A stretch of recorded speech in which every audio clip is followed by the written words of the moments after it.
BBC Urdu کے programme سربین میں ایک بار پھر خوش آمدید۔ گفتگو ہو رہی تھی نئی حکومت کو درپیش چیلنجز کی۔ خارجہ امور خاص کر امریکہ اور انڈیا کے ساتھ تعلقات کی بات کچھ دیر بعد کریں گے، لیکن آئیے یہاں گفتگو کا رخ ایک ایسے معاملے کی طرف موڑتے ہیں جو پاکستان میں ایک بہت ہی متنازع مسئلہ ہے، یعنی قبائلی علاقوں میں امریکی ڈرون حملے۔ آئیے دیکھتے ہیں کہ اس پر نواز شریف اب کیا کہتے ہیں۔ ہمارا ایک پرنسپل سٹینڈ ہے کہ یہ نہیں ہونی چاہیے۔ امریکہ مانتا نہیں۔ امریکہ کو کوشش کرنی چاہیے کہ ہماری بات غور سے سنیں، اور جو ہم سمجھتے ہیں کہ ہماری آزادی خود مختاری پہ ایک ضرب لگتی ہے، میرا خیال ہے کہ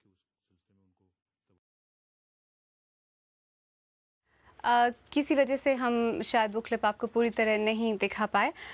لیکن کامران یہ بتائیے، نواز شریف کا اور مسلم لیگ نون کا جو موقف ہے وہ ڈرون حملوں کے خلاف ہے، یہ موقف کتنا ریئلسٹک ہے، کس حد تک زمینی حقائق کا ادراک کرتا ہے؟ دیکھیں، اگر آپ گفتگو دیکھیں اس وقت بھی میاں صاحب کی اور ان کے جو ماضی کے بیانات ہیں، تو اس میں وہ اتنے ہارڈ لائن نہیں ہیں جتنے کہ عمران خان صاحب اور ان کی جماعت کے ہیں۔ تو اس سے معلوم یہ ہوتا ہے کہ کچھ لچک ہے۔ مثلا یہ کہنا کہ امریکہ کو ہماری بات سننی چاہیے، تو اس میں یہ ہے کہ ایک اسمپشن ہے کہ شاید وہ ہماری بات نہ سنیں۔ تو اس کے برعکس اگر آپ ریٹرک دیکھیں پی ٹی آئی کی، تو وہ بہت ہی زیادہ جو ہے وہ سخت ہے کہ بھئی یہ ختم ہونے چاہیے۔ تو اس میں ظاہر ہے گیو اینڈ ٹیک ہے، اور یہ پھر وہی بات ہے کہ جیسے ڈاکٹر لودھی صاحبہ نے پہلے کہا کہ میاں صاحب کا ایکسپیرینس ہے حکومت کے اندر، اور حکومت کے اندر کے ایکسپیرینس کا مطلب یہ ہے کہ ان کو پتہ ہے کہ جو ہے نا لچک دکھانے کی جو ہے نا ضرورت بھی پیش آ سکتی ہے، اور پریگمیٹزم جو ہے نا وہ پالیٹکس کا ایک بہت اہم حصہ ہے، جو کہ میاں صاحب جو ہے اس ڈرون کے مسئلے کے اوپر لے کے ان کو چلنا پڑے گا۔ اس کی وجہ یہ ہے کہ امریکہ کی جو اب فیوچر کی جو جنگ کرنے کا جو اسٹریٹجی ہے، اس میں یو اے ویز اور ڈرونز ایک اہم کردار ادا کرتے ہیں۔ جی،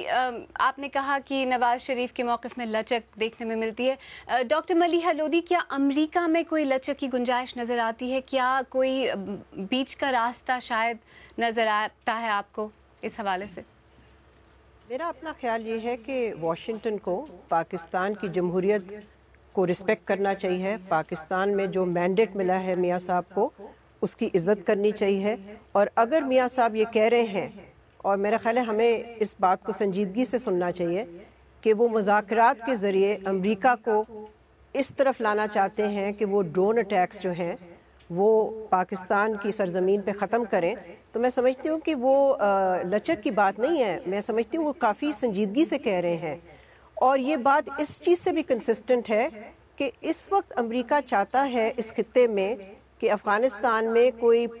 سیاسی حل تلاش کیا جائے، تاکہ 2014 سے جبکہ سب ویسٹرن فوجیں چلی جائیں گی افغانستان سے، اس سے پہلے کوئی نہ کوئی سیاسی حل نکلے، تاکہ افغانستان میں کسی قسم کی پولیٹیکل سیٹلمنٹ یا سیاسی سیٹلمنٹ ہو سکے۔ میں سمجھتی ہوں کہ ڈرونز کا استعمال کرنا اس بات سے اس کی تضاد ہے کہ ایک طرف سے تو امریکہ چاہتا ہے کہ یہاں امن اور اسٹیبلٹی آئے اور ایک سیاسی حل تلاش کیا جائے افغانستان کے لیے، تو میں سمجھتی ہوں کہ امریکہ کو بھی اپنی پالیسی ریویو کرنی پڑے گی، بیکاز ڈرون کی پالیسی اس بات سے انکنسسٹنٹ ہے، اور اس کا تضاد ہے اس بات سے کہ وہ ایک امن کے ذریعے یہاں سے ایک سیف اور سیکیور وڈرال چاہتا ہے اس خطے سے۔ جی، امین مغل، نواز شریف بات کرتے ہیں سر جوڑ کر بیٹھنے کی، ایک کوئی مشترکہ لاہ عمل طے کرنے کی ڈرون حملوں کے بارے میں، دوسری طرف عمران خان ہیں جو ڈرون گرانے کی بات کرتے ہیں، تو اس صورت میں آپ کو بات آگے بڑھتی ہوئی نظر آتی ہے؟ جی، وہ تو میں نہیں کہہ سکتا، لیکن ایک بات یہ ہے کہ ذاتی طور پر تو میں ڈرون حملوں کو غلط نہیں سمجھتا، لیکن یہ میری ذاتی رائے ہے، اور لیکن قوم کا اجماع جو ہے وہ اس بات پر ہے کہ ڈرون حملے ہماری خود حاکمیت پر ایک وار ہیں۔ تو اس لحاظ سے میاں صاحب کا یہ بیان، جیسا کہ پہلے کامران صاحب نے بھی فرمایا، ایک مصالحانہ ہے، اور اس کا مطلب دراصل سیاسی، اگر اس کو عام زبان میں کہا جائے تو وہ دراصل اس کا مطلب یہ ہے مکمکا۔ تو وہ مکمکا کی بات کہی ہے انہوں نے میاں صاحب نے، اور پچھلی حکومت کے زمانے میں بھی ڈرون جاری بھی رہے، حکومت اس پر ایک اعتراض بھی کرتی رہی، لیکن ایک امپلیسٹ، اور اس میں کوئی شک نہیں ہے کہ اس جتنے بھی حملے کرتا رہا امریکہ، وہ اس میں امپلیسٹ ولنگنس یا کنائیونس ہماری حکومت اور فوج کی اس میں رہی ہے، اور وہی سلسلہ ابھی بھی چلے گا، اور امریکہ بھی ظاہر ہے کچھ نہ کچھ اس بات کو ہم جاری رکھیں گے۔ سیکیورٹی صورتحال کا ایک پہلو ملک سے بڑھ کر علاقائی بھی ہے، اور اس حوالے سے پاکستان کے ہمسایہ ملک انڈیا کو بھی خدشات رہتے ہیں جو دونوں ممالک کے تعلقات کو متاثر کرتے ہیں۔ انتخابات کے نتائج آتے ہی انڈیا کے وزیر اعظم نے نواز شریف کو انڈیا آنے کی دعوت دی، اور ہم نے اس کے بارے میں نواز شریف سے پوچھا تو ان کا کہنا تھا ہمیں اس کو کوئی انا کا مسئلہ تو نہیں بنانا نا، ٹھیک ہے، کون پہلے آتا ہے کون پہلے جاتا ہے، صحیح، میرا خیال جو پہلے آ سکا پہلے آ جائے گا، جو جائے گا وہ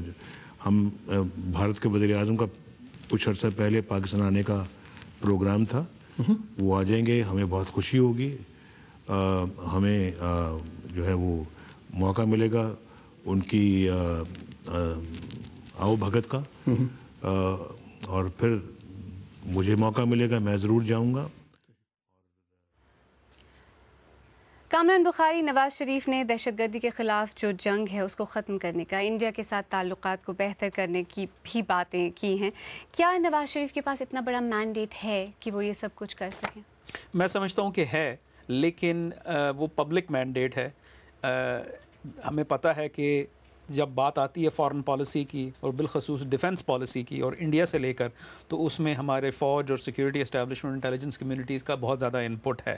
تو میں سمجھتا ہوں کہ چونکہ میاں صاحب کا ماضی میں ایک تلخ ریلیشن شپ رہا ہے اس اسٹیبلشمنٹ کے ساتھ، تو ان کے اوپر خاصا دباؤ ہوگا، اور ہی ول جو ہے نا look over his shoulder before approaching India, تو یہ چیز جو ہے اثر انداز ہوگی۔ دوسری طرف انڈیا بھی، جہاں انہوں نے میاں صاحب کو ویلکم کیا ہے ان کی الیکشن کو، اور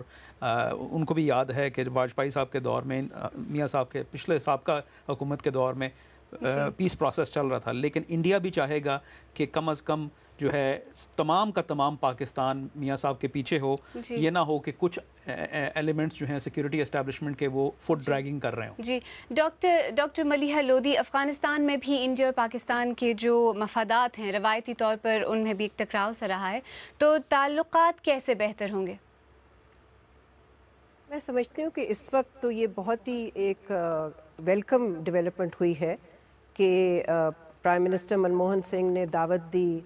میاں نواز شریف کو، اور میاں نواز شریف نے بھی ان کو دعوت دی کہ ان کی اوتھ ٹیکنگ پہ وہ آئیں اور شامل ہوں۔ تو میں سمجھتی ہوں کہ تعلقات جو ہم دیکھ رہے تھے کہ پچھلے 2 سال سے بہتری کی طرف جا رہے ہیں اور تجارت کے دروازے کھل رہے ہیں دونوں ملکوں کے درمیان، وہ جنوری اس سال سے ذرا پوز میں چلے گئے تھے، اور ایک طرح سے آپ کہہ سکتے ہیں کہ کھٹائی میں پڑ گئے تھے۔ تو اب ایک موقع پھر سے آیا ہے کہ ان تعلقات کو ایک ساؤنڈ بیسس پہ ڈالا جائے اور پیس پروسیس کو نئے سرے سے شروع کیا جائے۔ تو میں سمجھتی ہوں کہ ایک اپرچونٹی اور ایک ونڈو تو ضرور ہے۔ جی ڈاکٹر لودھی، آپ نے بات کی کھٹائی کی، تو جو ممبئی حملے تھے امین مغل، ان کے بعد انڈیا میں جو بد اعتمادی ایک پیدا ہوئی تھی، اس کو کس طرح کم کیا جا سکتا ہے؟ دیکھیے، وہ بد اعتمادی تو میاں صاحب کے آنے کے بعد اس میں بہت فرق پڑے گا، اور کیونکہ میاں صاحب کا ٹریک ریکارڈ انڈیا کے حوالے سے بہت اچھا رہا ہے اور وہ میاں صاحب پر اعتماد کرتے ہیں، لیکن مجھے مسئلہ اس میں صرف ایک نظر آ رہا ہے، اور وہ یہ ہے کہ میاں صاحب کا ہندوستان کی طرف مصالحانہ رویہ ٹھیک ہے، اور میں ہمیشہ سے اس کا قائل رہا ہوں، لیکن موجودہ حالات میں یہ میاں صاحب نے جس انداز سے اتنے کھل کر یہ بات کہی ہے، اس کے جو اثرات ہوں گے وہ مجھے کچھ اتنے اچھے نظر نہیں آتے، کیونکہ ہماری ملٹری اسٹیبلشمنٹ کا رویہ بالکل یہ رہا ہے، اور میں سمجھتا اب بھی یہ ہے اور آئندہ بھی یہ رہے گا کہ وہ ہندوستان کے ساتھ تعلقات کو ایک سطح سے آگے بڑھنے کی اجازت نہیں دیں گے۔ اس لیے وہ میاں صاحب نے غیر شعوری طور پر اور خلوص سے، کیونکہ ان کو بہت بڑا مینڈیٹ ملا ہے، انہوں نے ہندوستان کے ساتھ دوستی کی بات شروع کی ہے۔ اس سلسلے میں صرف ایک بات زیادہ خوش آئند ہے کہ چونکہ اپوزیشن میں پیپلز پارٹی موجود ہے، اور اگر پیپلز پارٹی میاں نواز شریف کی طرح سے ایک رسپانسبل اپوزیشن کا، فرینڈلی اپوزیشن کا رول ادا کرے، جس کی مجھے امید ہے، تو اس صورت میں ان دونوں پارٹیوں کا ایک بن جائے گا بلاک، جو بات اس پر ہم جاری رکھیں گے۔ آپ BBC اردو کا پروگرام سربین دیکھ رہے ہیں، پروگرام میں آگے چل کر دیکھیے گا۔ شام نے کہا ہے کہ ترکی کے سرحدی قصبے میں ہونے والے بم دھماکوں سے اس کا کوئی تعلق نہیں۔ انتخابی مہم میں بجلی کا بحران 2 سال میں ختم کر دینے کا وعدہ تو کیا، لیکن کیا نواز شریف یہ وعدہ پورا کر پائیں گے؟